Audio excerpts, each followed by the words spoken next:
Think about the worst job you've ever had. I'm talking about brain-dead, boring, tedious work. You've had at least one of those, yes? Sometimes we accept a job like that, knowing that it doesn't suit us perfectly. But we're not in a position to be particularly choosy. We have to pay the bills, right? But other times, the job looked great on the surface.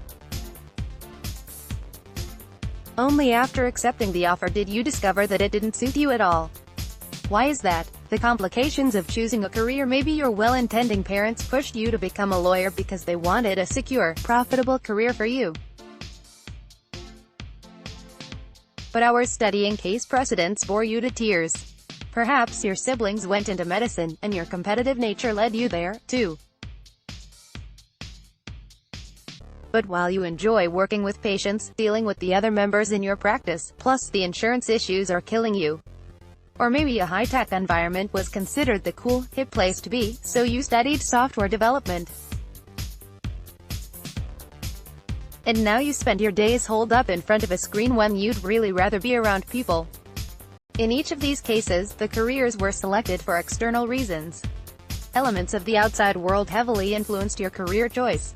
Sure, a nice salary is great. But once you have the basics covered, shouldn't you factor in what makes you happy and fulfilled when deciding how you spend the bulk of your day? No, your past choices weren't terrible. But they didn't exactly lead to career happiness, either. So now you're ready to consider a different approach. What do you need? There are things you need to be happy in your career. Like a work pace that matches your natural tendencies, social interaction levels that suit you, and coworkers who energize you. Did you think to factor those in when you selected your current job? Unfortunately, most of us don't.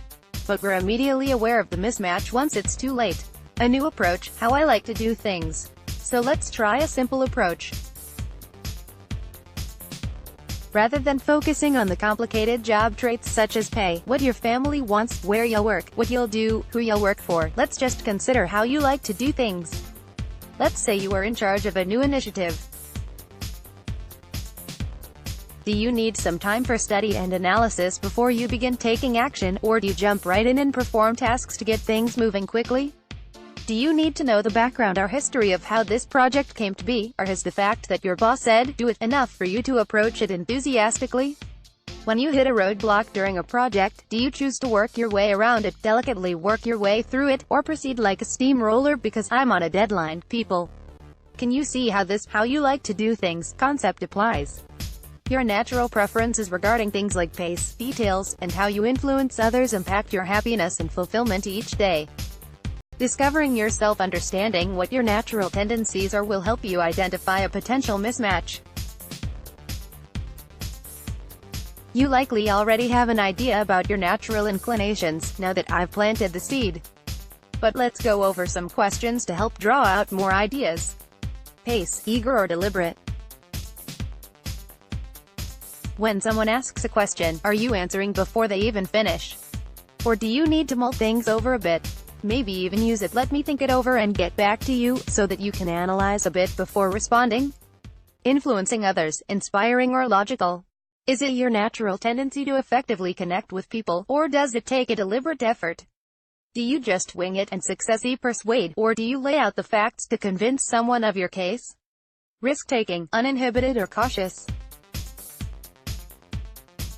Do you love flying by the seat of your pants, or do you prefer to map out a plan and evaluate potential consequences before taking action? These are opposite extremes, and your preferences fall somewhere along each continuum. Draining versus energizing. When your natural tendencies are in alignment with your job, your team, and your work environment, it's heavenly. You feel energized. You're inclined to take on more challenges, dream bigger, and grow. You feel happy. But, alas, there can be hiccups. Even in a job that's well suited to your natural tendencies, there will be times when you must adapt outside of your natural preferences. No biggie, it happens. But it's important to realize that adapting to someone else's pace, communication style, or risk tolerance takes additional energy. which is why you'll find that certain people, tasks, or projects absolutely drain you. If the hiccup is a temporary or occasional occurrence, no worries. You'll deal with it. But if it occurs all the time, impacting your overall happiness, you might have to make a change. That may mean resolving the mismatch in your current role, or it could mean moving on to another position that better suits your natural tendencies. After all, this is your happiness we're talking about. Are you in a job that suits your natural preferences and energizes you? Or do you find yourself adapting constantly and feeling drained? How does it affect your happiness? About the author, Michelle Agner is a career blogger who has had a meandering path